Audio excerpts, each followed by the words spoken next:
IKEA sells furniture the way escape rooms sell entertainment. You pay to suffer, except the timer never runs out and nobody's coming to give you a hint.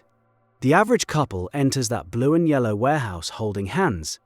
They leave 4 hours later in separate cars, debating whether the silent treatment counts as communication. Naturally, the Swedish word for bookshelf translates loosely to marriage counseling. The trouble starts in the parking lot. You drove 20 minutes to a building the size of a regional airport, and now you're following arrows on the floor like cattle being guided through a processing facility. The showroom is a maze designed by someone who believes you need to see every possible version of a fake living room before you're allowed to buy a shelf. You came for one thing, a simple storage unit, but the arrows say otherwise. The arrows say you will walk through kitchens, bedrooms, and a children's section that smells like cinnamon rolls and broken promises. You will sit in chairs you cannot afford. You will open drawers in a display kitchen and feel something. And by the time you reach the warehouse section, you will have lost 45 minutes, your partner, and any clear memory of why you came. The reunion happens somewhere near the flatpack aisle. One of you has a pencil and a scrap of paper with a code that looks like a Swedish license plate. The other has opinions. Strong ones about dimensions, about color, about whether the Kallax or the Billy better represents your shared aesthetic vision. This is the first crack. A disagreement about particle board dressed up as a conversation about taste. Somewhere in aisle 37, between the Malm and the Heminis, two people who love each other begin to discover how differently they define the word functional. It weighs more than expected because IKEA furniture exists in a quantum state where it's simultaneously flimsy and unreasonably heavy. The box barely fits. You fold down seats. You negotiate angles. One of you says, "I told you we should have measured the trunk." And the other, one, files that sentence away in a part of the brain reserved exclusively for future arguments: home. The box hits the living room floor with a sound that suggests the contents are already broken.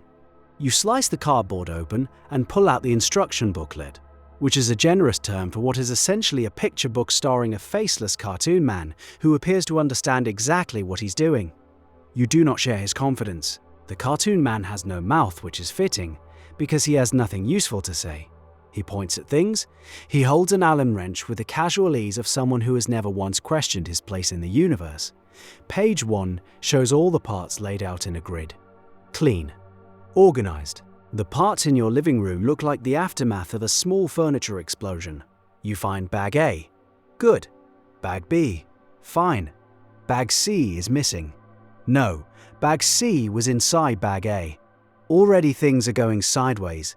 You line up the screws. The instructions reference screw E. You count your screws.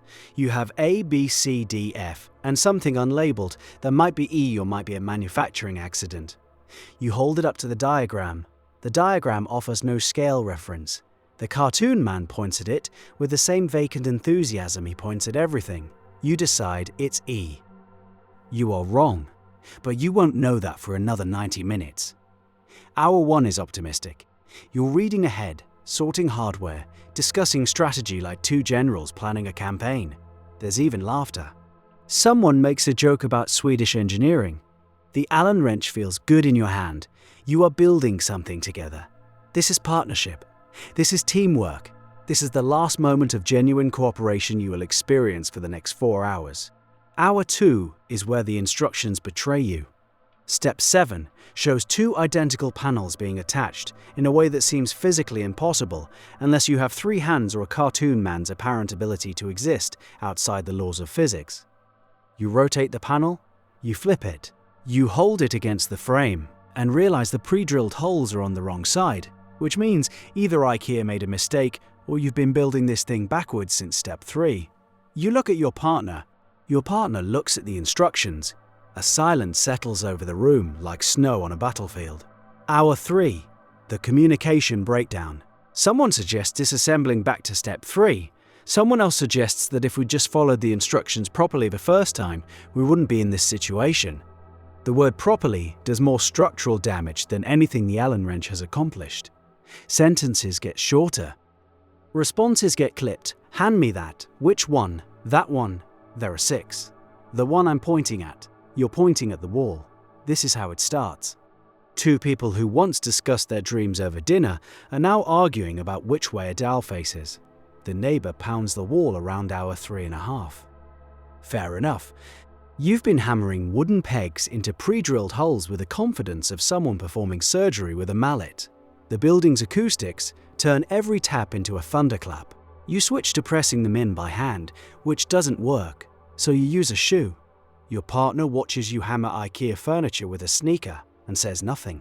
The silence speaks volumes. Whole chapters. By hour 4, you've entered the existential phase. You're sitting on the floor surrounded by Allen wrenches, wooden dowels, and what appears to be a bookshelf that's leaning at an angle suggesting it has opinions about gravity. You pick up 2 leftover screws. They weren't in the instructions. They don't match any of the labeled bags.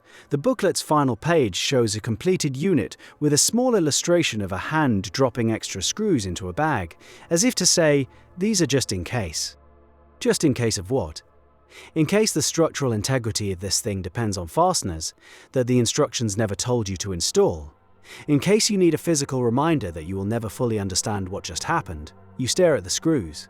The screws stare back. Neither of you blinks.